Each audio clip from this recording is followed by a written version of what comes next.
আন্তর্জাতিক গ্ল্যামার আসর কান ফিল্ম ফেস্টিভ্যাল এর লাল গালিচা বরাবরের মতোই মাত করলেন বলিউড অভিনেত্রী ঐশ্বরিয়া রাই বচ্চন। পরনে দুধ সাদা ও সোনালী জরি মিশ্রিত ডিজাইনার শাড়ি, গলায় রুবি পাথরের ভারী নেকলেস, সব মিলিয়ে যেন এক অনন্য ঐশ্বর্য ধরা দিলেন এই প্রাক্তন বিশ্ব সুন্দরী। তবে সাজ পোশাক নয়, এবার চর্চার কেন্দ্রে অন্য কিছু, স্মৃতিভর্তি সিঁদুর। ওয়ালটন আবারও মিলিনিয়ার অফারে ওয়ালটন ফ্রিজ কিনে আপনিও হয়ে যেতে পারেন মিলিয়নিয়ার।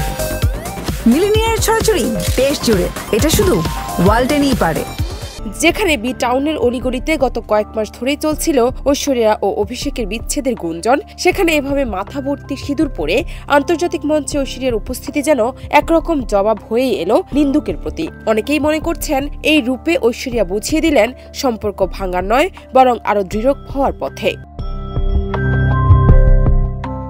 গাড়ি থেকে নামা মাত্রই অনুরাগীদের উচ্ছ্বাসে মুখর হয়ে ওঠে কান উৎসবের প্রাঙ্গণ। হাসি মুখে হাত নেড়ে সবাইকে শুভেচ্ছা জানান ঐশ্বরিয়া। দর্শকের ভালোবাসায় আপ্লুত বচ্চন পরিবারের এই পুত্রবধূ।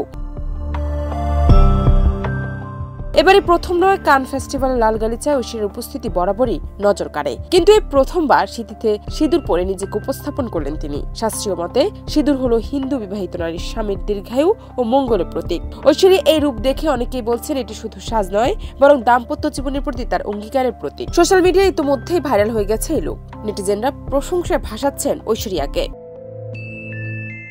জান্নাত নিপু, দেশ রূপান্তর।